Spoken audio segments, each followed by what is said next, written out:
Hello बच्चों, मैं स्मिता विजलवान स्वागत करती हूँ आपका आईसीटी वर्चुअल क्लासरूम में। आशा करती हूँ आप सभी स्वस्थ होंगे और अच्छे से अपनी पढ़ाई कर रहे होंगे। बच्चों, आज हम पढ़ने जा रहे हैं क्लास 12 की केमिस्ट्री। क्लास 12 केमिस्ट्री में हमारा चैप्टर चल रहा था इलेक्ट्रोकेमिस्ट्री। चलिए, तो आज जो भी हमने अपने प्रीवियस लेक्चर में पढ़ा है उसे एक बार रिवाइज करके आगे जो आज का नया टॉपिक है उसे स्टार्ट करेंगे। तो देख लीजिए आप साथ साथ कि हम अभी तक चैप्टर के कौन कौन से टॉपिक्स को कवर कर चुके हैं बच्चों। चलिए, तो फैराडेज लॉ की बात चल रही थी। फैराडेज लॉ हम पढ़ रहे थे। लास्ट लेक्चर में कुछ क्वेश्चन हमने करंट एफिशिएंसी को पढ़ा था और करंट एफिशिएंसी से रिलेटेड कुछ क्वेश्चंस भी किए थे। तो हमने क्या पढ़ा बच्चों कि करंट एफिशिएंसी है क्या, एक्चुअल मास जो भी डिपॉजिट हुआ अपॉन थ्योरेटिकल मास जो भी आया, ठीक है, इनटू क्या कर लेंगे 100 कर लेंगे, फिर हमारा परसेंटेज आ जाएगा किसका, जो करंट एफिशिएंसी है। चलिए, तो इसका क्वेश्चन भी हमने कर लिया था। अब बात करते हैं बच्चों फैराडे के सेकंड लॉ की।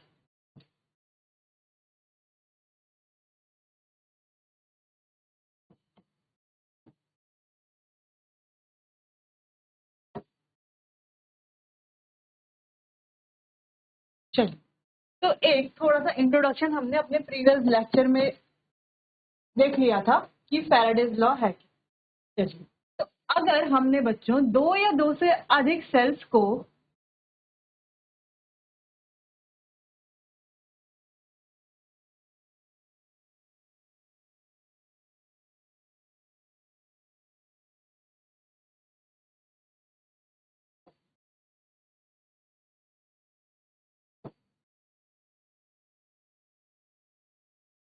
चलिए, तो दो या दो से अधिक सेल को अगर हमने कनेक्ट किया है सीरीज में,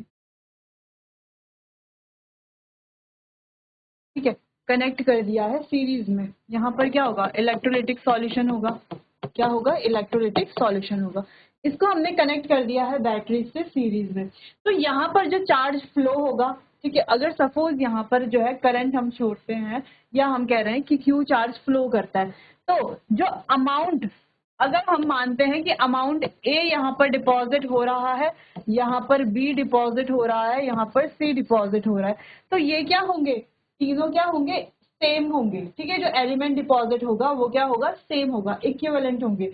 यानी कि ए बी के इक्विवेलेंट होगा, बी जो है सी के इक्विवेलेंट होगा।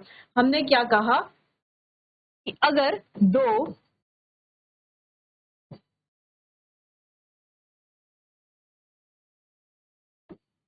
या दो से अधिक सेल है, ठीक है, उसको हमने क्या किया, कनेक्ट किया है। कैसे कनेक्ट किया है, सीरीज में कनेक्ट किया है with charge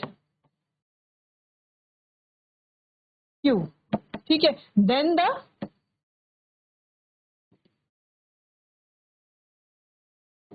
amount of element deposited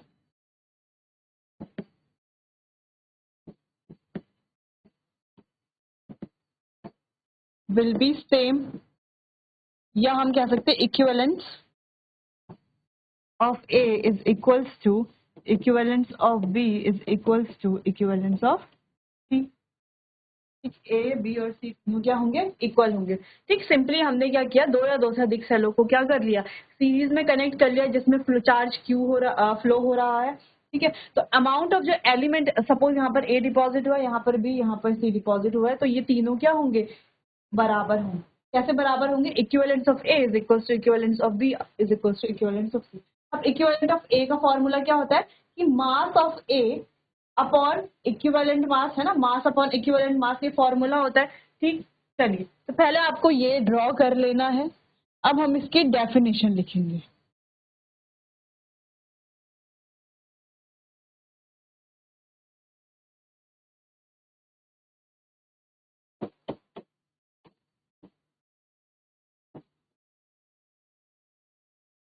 If same charge is passed through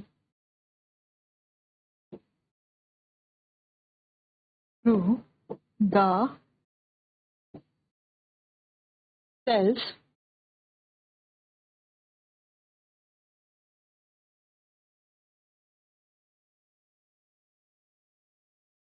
connected in series,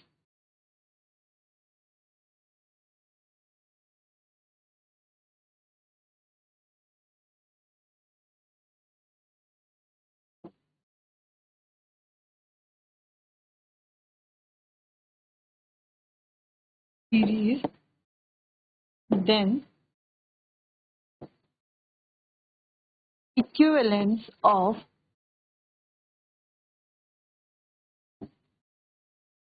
substance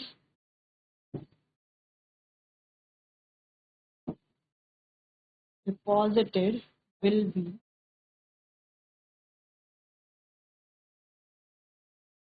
same. ठीक है, तो जो सब्सटेंस क्या होगा, डिपॉजिट होगा, उनके इक्विवेलेंस भी क्या होंगे, सेम होंगे। कैसे, चलिए पहले इतना नोट कीजिए।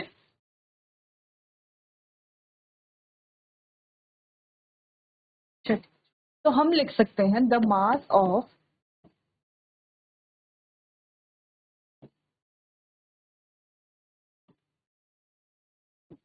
substance deposited will be in ratio of their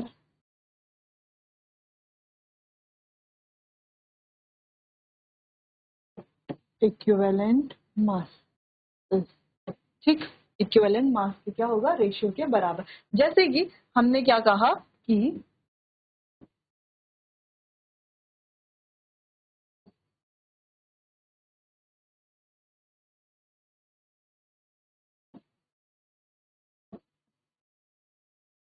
equivalent of A is equals to equivalent of B is equals to equivalent of C, जिसका मतलब है A यानी कि mass of A is equals to equivalent mass of A is equals to mass of B is equal upon equivalent mass of B is equals to mass of C upon equivalent mass of C।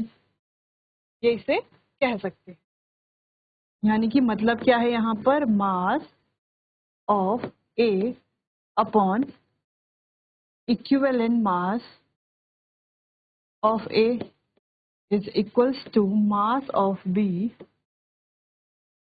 Is equals to mass of C upon equivalent mass of B equivalent mass of C. ठीक है, तो ये है हमारी simple सी बात, Faraday second law. चलिए, तो इतना आप नोट कर लीजिए, फिर इस पर बेस्ड एक न्यूमेरिकल करते हैं जिससे आपको और अच्छे से समझ में आएगा। चलिए नोट कर लीजिए बच्चों।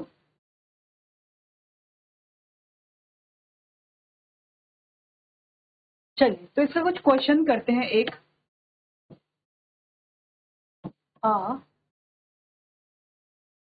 Current of 2 ampere was passed through a solution of CuSO4 and AgNO3 connected in series. हमने क्या कहा था, सीरीज में कनेक्टेड होते हैं, कनेक्टेड इन सीरीज। ठीक है, connected in series if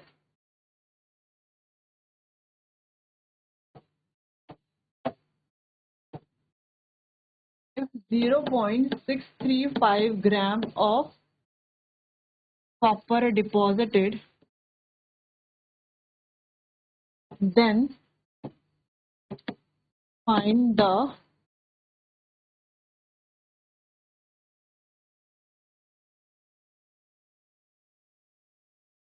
mass of Ag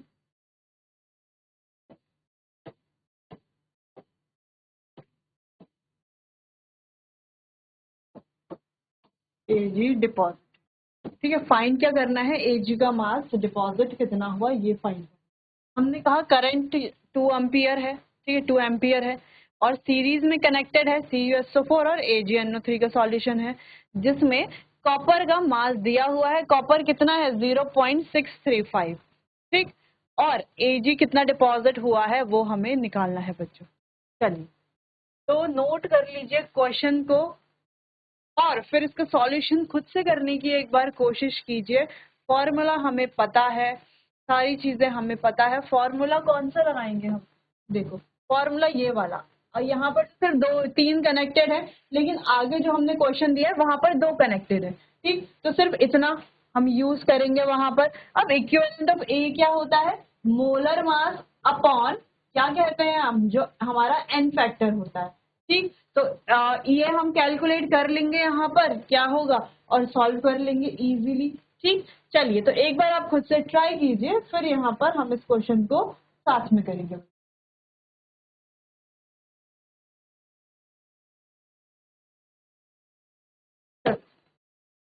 तो कुछ इस तरीके से होगा।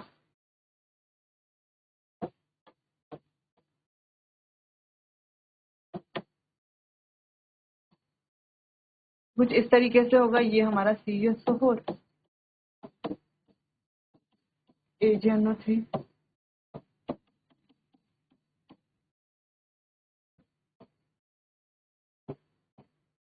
अगर हम Ag की बात करें, यहाँ पर n की वैल्यू कितनी आ गई? 2, यहाँ पर n की वैल्यू आ गई 1। ठीक है, दो चीजें हमने यहाँ पे फाइंड कर ली। फॉर्मूला क्या था? Equivalence of Cu is equals to equivalence of Ag। Equivalence का फॉर्मूला क्या होता है?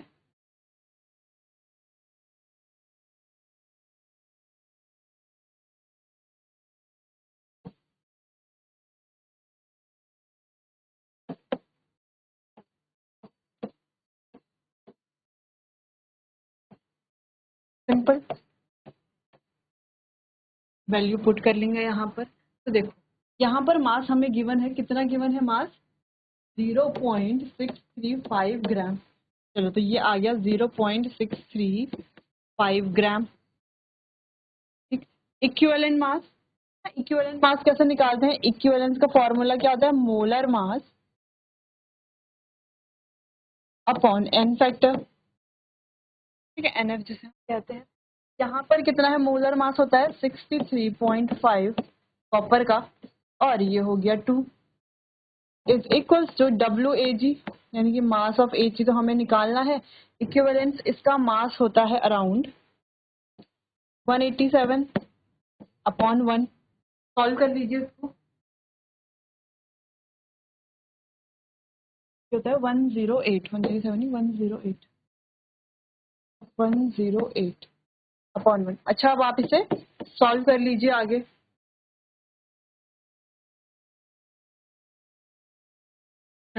आगे पे करते हैं इसे। क्या था हमारे पास? 0.65 upon 63.5 upon 2 is equals two upon 1। Solve कैसे करेंगे? ये चला जाएगा ऊपर, ये चला जाएगा ऊपर, तो 1 का मतलब तो कुछ भी नहीं है। ठीक है, तो 0.635 into 2 upon 63.5 is equals to WAG upon 108। Solve कर लेंगे, पॉइंट से पॉइंट अगर हटेगा यहाँ पर आ जाएंगे 2 0। 635 1 जा, 635 100 जा। ठीक, सॉल्व कर लेंगे तो ये हो जाएगा यहाँ पर 0.01 इंटू 2, ये 108 चला जाएगा यहाँ, into 108 is equals to WAG। अच्छा, इसको सॉल्व कर लेंगे तो कितना आएगा? मल्टीप्लाई करेंगे अगर, ये आएगा हमारा लगभग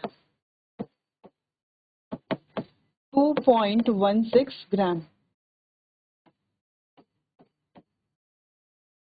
ठीक है, 2.16 ग्राम हमारा आंसर आ जाएगा। आप सॉल्व कर लीजिए, आपका आंसर भी कुछ ऐसा ही आएगा। ठीक, यही आना चाहिए। चलो, तो ये कैलकुलेशन बच्चों नोट कर लो एक बार। फॉर्मूला आपको पता है, चेक कर लो यही आंसर आ रहा है या नहीं आ रहा है, तो करेक्ट कर लो, करेक्शन कर लो अगर कहीं पर गलत आ रहा है। चलिए, तो ये बात थी फैराडे सेकंड लॉ। अब हमारा टॉपिक आता है product of electrolysis.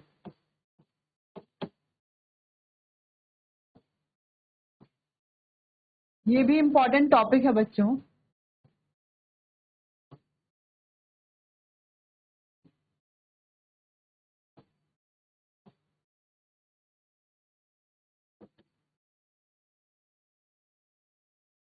Product of electrolysis.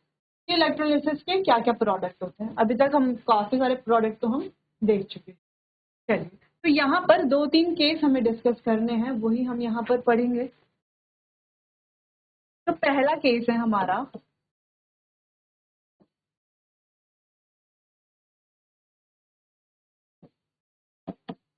Electrolysis of मॉल्टन NaCl, जो कि हम पीछे भी देख चुके हैं कि मॉल्टन NaCl का जब हम इलेक्ट्रोलिसिस करते हैं तो क्या होता है, तो प्रोडक्ट हमें पता होना चाहिए। और दूसरा केस होगा इलेक्ट्रोलिसिस ऑफ एक्वस NaCl। एक बार हम मॉल्टन NaCl यानी कि लिक्विड में, ठीक, और एक बार हम लेंगे एक्वस NaCl। तो सिंपली हमने क्या किया, दो रॉड, एक कैथोड, एक एनोड, ये कैथोड है अगर, ये एनोड है, ठीक। तो यहाँ पर जो हमारा मॉल्टन NaCl है बच्चों, ये ब्रेक कैसे होगा, ये ब्रेक होगा Na पॉजिटिव और Cl नेगेटिव में, जहां पर Na पॉजिटिव जाकर के डिपॉजिट होगा यहाँ पर और Cl नेगेटिव यहाँ पर, Cl यहाँ पर, ठीक। अब जब हम इनकी रिएक्शन लिखेंगे ऑक्सीडेशन और रिडक्शन में क्या होगा, वो आपको खुद से लिखना है कि अब ऑक्सीडेशन यानी कि एनोड पर क्या होगा और कैथोड पर क्या होगा, और इनके जो प्रोडक्ट बनेंगे वो क्या बनेंगे, क्योंकि हम ये पहले भी कर चुके हैं तो आपको ये आता होगा। ये है बच्चों आपका होमवर्क, आपको लिख के आना है कि यहाँ पर जो प्रोडक्ट है वो क्या बनेगा, यानी कि कैथोड पर क्या बनेगा, एनोड पर क्या बनेगा, या सिंपली क्या प्रोडक्ट बनेगा, ठीक। चलिए, तो बच्चों ये है आपका होमवर्क, इसको आपको खुद से करके आना है, नहीं आएगा फिर हम यहाँ पर इसको डिस्कस करेंगे अपने आने वाले अगले सेशन में। चलिए बच्चों, तो मिलते हैं अपने आने वाले अगले सेशन में, तब तक के लिए आपका बहुत बहुत धन्यवाद।